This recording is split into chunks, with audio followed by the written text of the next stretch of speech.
Assalamualaikum warahmatullahi wabarakatuh. Alhamdulillahi wa kafa wassalatu wassalamu ala imami ahli safa wal wafa wa ala alihi wa sahbihi wa man kashafal khafa. Amma ba'd. Wa qala ta'ala fi kitabihil karim, a'udzu billahi minasyaitonir rajim. Bismillahirrahmanirrahim. Inna Allah la yastahyi an yadriba mathalan ma ba'udatan fama fawqaha. Al-ayah, sadaqallahul azim. Saudaraku seiman, saudaraku seislam, saudaraku se-Indonesia Raya, dan sahabat-sahabatku baik yang online maupun yang offline di seluruh Indonesia, terutama di kawan-kawan pecinta podcast, pecinta channel Sekawedanan Sidoarjo. Mudah-mudahan Allah merahmati, melindungi, membimbing kita, keluarga kita, tetangga, saudara, masyarakat sekitar kita. Amin ya rabbal alamin. Dulur-dulur, jikalau kita sering melihat HP, bangun tidur kita ingat HP, yang pasti dilihat itu apa? WhatsApp ya. Itu sudah pasti. Ngelihat apa? Kalau nggak ada chat masuk, pasti ngelihat status orang lain ya. Ya, yang ketawa itu berarti seperti itu. Saya pun juga begitu. Bangun tidur nggak ambil wudhu, langsung lihat HP. Nggak lihat YouTube, kuotanya kurang. Jadi lihat WhatsApp, kalau chat melbu. Grup ya wis kayak gitu. Akhirnya ngelihat status orang lain. Status WhatsApp, status Facebook atau apapun, itu kadang kita melihat banyak sekali orang itu mendadak jadi ustadz, mendadak jadi kiai, statusnya agamis banget, statusnya hari ini semoga lelah menjadi lillah, padahal mewangkel tulisannya tok, semoga lillah menjadi semoga lelah menjadi lillah, tulisannya prakteknya ambek mau wangkel hati ini. Artinya semakin banyak orang pintar apapun lah, berbicara atau menulis, karena banyaknya informasi, tetapi kalbunya, hatinya tidak pintar, sehingga ucapan dan perilaku ini tidak sama. Saya kasih contoh, ulama dulu, kiai-kiai kita dulu, lisannya kurang fasih, tetapi hatinya fasih. Contoh, Anda sakit kemudian datang ke kiai, penampilannya biasanya nggak terlalu ganteng, biasa, kiai kampung. Saya sakit yai, ya wis, kasih minuman, nggak ngerti minuman jari jeding, kadang nyebuk ngawur, Bismillahirrahmanirrahim, bus, sembuh. Sekarang kebanyakan Bismillahirrahmanirrahim, Alhamdulillahirabbil alamin, kefasihan, tapi gak waras. Nah, disitulah perbedaan. Kalau kiai-kiai kita dulu itu qabihul lisan, lisannya kurang fasih, tapi fasihul jinan, hatinya fasih, hatinya benar. Berbeda dengan hari ini, karena orang ini terlalu banyak informasi. Kalau pengen tahu ilmu tentang apa, ya tinggal ngetik YouTube, UAS, Gus Baha, Buya Ar-Razi, sudah dapat ilmu. Tetapi ilmu ini bukan untuk dirinya, untuk gaya nyindir kancane. Nggak status WhatsApp koyok-koyok bahwasannya orang yang hutang itu begini, iku sajane nyawura utang koncoku. Lah pokoknya disindir, status WhatsApp itu tidak menjadi cahaya, tetapi menjadi neraka, menjadi api bagi orang lain. Ucapan kita, ilmu yang kita dapat ini seharusnya itu menjadi nur, menjadi cahaya bagi kita, cahaya di tengah kebingungan dan kegelapan kita. Tetapi yang terjadi apa? Ilmu yang kita dapat itu terkadang menjadi nar, menjadi api untuk diri kita sendiri dan api untuk orang sekitar kita. Itulah ilmu, apapun bentuk ibadah itu akan menghasilkan dua hal. Kalau tidak nur, ya nar. Nah, itu semua bersumber dari apa? Bersumber dari hati. Hati ini modalnya adalah iman kepada Allah Subhanahu wa taala. Maka syarat pertama, ada rukun, yang pertama rukun Islam, yang kedua rukun iman. Iman ini menjadi rukun karena kita tidak mampu melihat Tuhan. Kita tidak mampu secara langsung, meskipun di versi sufi-sufi itu musyahadah atau apa seperti itu, tetapi iman itu dirasa. Seperti begini, orang, kopi ini enak enggak? Katanya orang-orang pahit, gak enak kopi. Loh, kok bisa bilang pahit gak enak itu? Kadang pahit itu enak. Buktinya pecinta warkop itu sangat, mulai jam habis isya sampai habis subuh itu naik kopi ini gak enak, gak mungkin dia betah di sana. Artinya malam yaduk lam ya'rif, orang yang tidak pernah merasakan nikmatnya iman, dia tidak akan mengenali iman itu seperti apa. Gula sama garam, wah podo ae, podo putih nih, dicoba sangat jauh berbeda rasanya. Gula manis, garam ngarai merengut. Oleh karena itu iman ini perlu kita gali dan kita cari bagaimana setiap hari kita percaya kepada Allah, percaya kepada Allah. Karena begini, kalau kita melihat kondisi lingkungan hari ini, banyak nggak orang yang masih percaya kepada Allah? Ngomongnya iya, masjid tambah besar, masjid tambah apik bangunannya. Iman tidak. Iman ini di dalam hati. Tidak bisa kita melihat, mengkurek-kurek, dibedah, tidak bisa. Iman di dalam hati. Yang bisa membuktikan keimanan adalah perilaku dan tingkah laku, bukan ucapan seseorang. Nah, oleh karena itu iman ini perlu dibuktikan. Sekarang ini banyak orang yang hafal Quran, orang yang banyak hafal hadis. Adakah iman di dalam hatinya? Belum tentu. Kalau ulama-ulama dulu, para sahabat, gak kabeh sahabat iku langsung ngapal Quran 30 juz koyo saiki tidak. Ya dapat, Rasulullah dapat ayat ini besok hafal.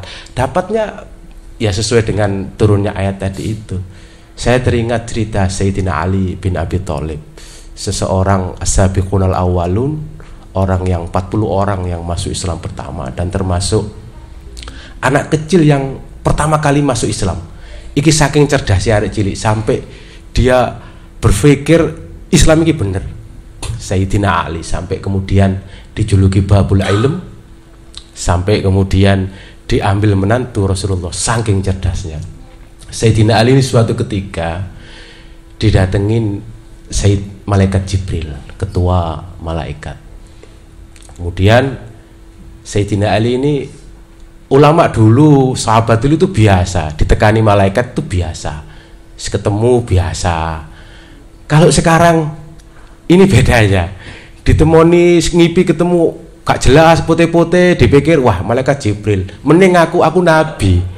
Kemudian malaikat Jibril nanti datangnya di Juanda, pikirin malaikat Jibril gawedi terus butuh tempat landasan yang luas. Nah itu bedanya hari ini dengan dulu. Kalau dulu Sayyidina Ali didatangi malaikat Jibril, kemudian saking senengnya dengan malaikat Jibril, Sayyidina Ali sampai daripada boring, iki bahasa Jawa ya, bahasa porongan, sampai daripada boring, ayo tajak tur wisata religi nanti nang langit munggah lah opo atu-atu merono biayai piye, kemudian snacknya gimana cara saiki, pakai armada apa, Garuda apa, keribetan.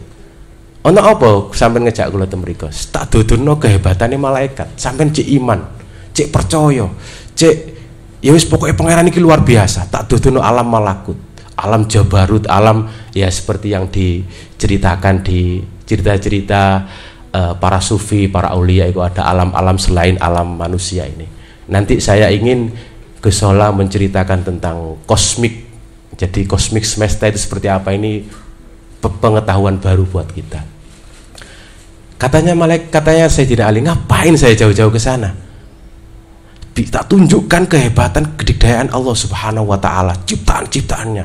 Hebatnya kayak apa sih? Ndek kono iku boto iku teko Zabarjat, sampean ro Zabarjat. Watu ijo zaman biyen akeh ijo-ijo iku lho, sing regane pira 500.000 sak juta. Saiki mbok pira regane iku? Iku botoe teko kono. Cagak cor-corane iku teko emas. Kursine iku kitchen set. Apa iku? Kursi, wareng ngoten TV-ne ta apa iku, pokoke perabotan rumah iku teko gading. Ya apa gaene teko gading? Bukan keramik lagi. Terus lantainya dari kaca, bawahnya air. Wah, kayak akuarium. Pokoknya luar biasa, itu kehebatan Allah Subhanahu wa taala. Jari ini malaikat, jari ini Sayyidina Ali. Lapo sampe niku ado-ado ngejak nang alam malakut kono-kono. Entak duduno ciptaane pangeran sing paling hebat teng donya. Apa? Lamuk. Nyamuk. Sampeyan semerap nyamuk. Nyamuk niku. Kayak iki ya, nyamuk. 2 mili atau 3 mili ukurannya nyamuk. Gak ono nyamuk 10 cm kan. 2 mili kecil sekali. Lah semerap ya lamuk ya. Iku jare Sayyidina Ali, lamuk iku jos iku. Kok satu-satu nang kono. Kok iso lamuk? Ternyata qala Allah Ta'ala fi kitabil karim, innallaha la yastahi ay yadriba mathalan ma ba'udha. Sesungguhnya Allah tidak malu membuat perumpamaan nyamuk. Kok iso nyamuk? Itu disebut di Al-Qur'an. Kenapa Allah tidak bikin perumpamaan sing rada keren? Naga, singo, macan, gajah sing keren mboten. Lamuk. Sampeyan tumon lambang lamuk gawe negara, gak tumon. Garuda lambang negara kita. Negara mana itu lambangnya macan? Gak ono. Negara endi masih negara penceng, negara gak ada penduduknya lambangnya lamuk, gak ono. Kecuali obat nyamuk. Nah, akhirnya nyamuk ini kalau Anda survei, yang pertama tadi berbicara masalah perumpamaan. Menurut survei, hampir 99% masyarakat Porong itu pasti mengenal yang namanya lamuk. Lah mesti ya. Soalnya omahe mesti ana lamuke. AC yo kaya apa, nek lamuk kepengin mlebu nggih mlebu. Itu menjadi perumpamaan yang paling mudah. Yang kedua, kalau dari ciri fisik, Allah menantang sapa sing iso gawe lamuk. Di dalam ayat itu, di dalam satu tafsir, siapa yang bisa bikin nyamuk seukuran nyamuk? Tidak usah kita bikin ruh, nyawa, gak kangelan. Lamuk. Bikin lamuk seukuran lamuk, 2 senti. Kalau dalam cerita, kalau kita mau kapan-kapan coba lihat lamuk, kemudian sampean pegang, sampean teliti. Lamuk itu sangat kecil ya. Ukurannya kecil. Kemudian lamuk ini punya apa? Moncong, cucuk, sedotannya gede nih kalau napa jenenge. Iku lah bolong. Iku ya apa bolong ini? Kira-kira tukang patung itu, wah iki jelas golek sodo sing luwih cilik teko iku. 2 cm ukurannya, sakmene iki ya. 2 cm ukurannya, punya bolongan lamuk. Kemudian nyamuk itu katanya itu juga kawin. Kawin itu lah mesti duwe tongkat. Terus sing wedok iku kaya apa modele? Ya. Kemudian juga katanya bertelur ya.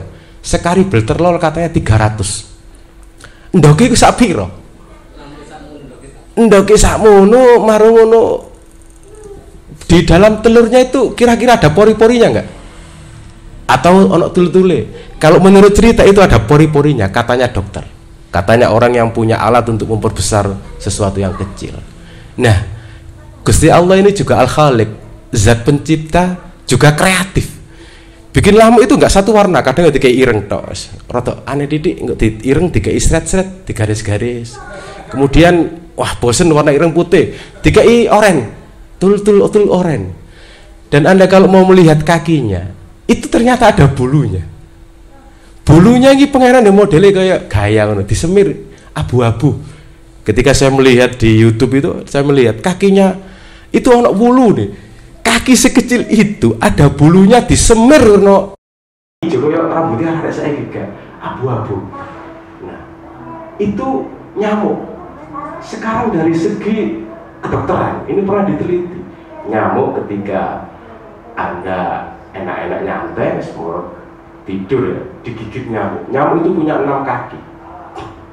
Kaki depan menurut informasi dari dokter itu berfungsi untuk membedah, ngiris kulit sampean.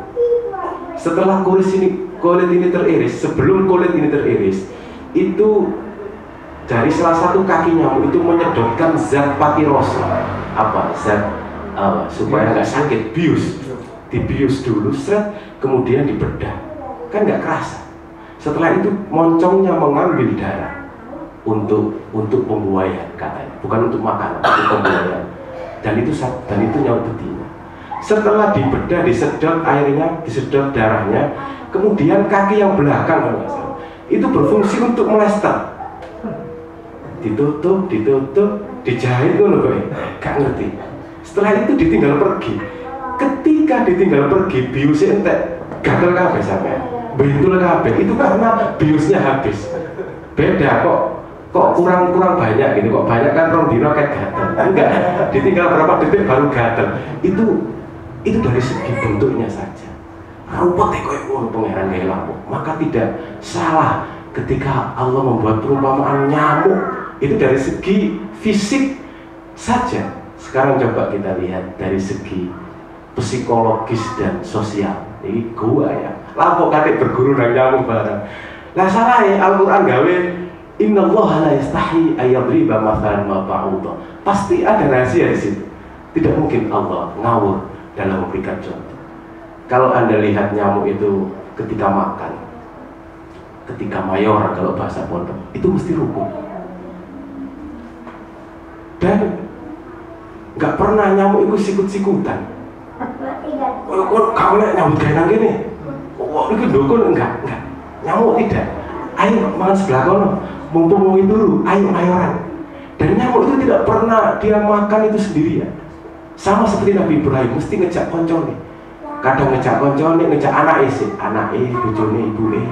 Marang ngono kok kurang akeh ngejak tonggone. Kadang sa-RT, ayo mumpung wong turu, ayo diajak. Dan itu rukun sekali.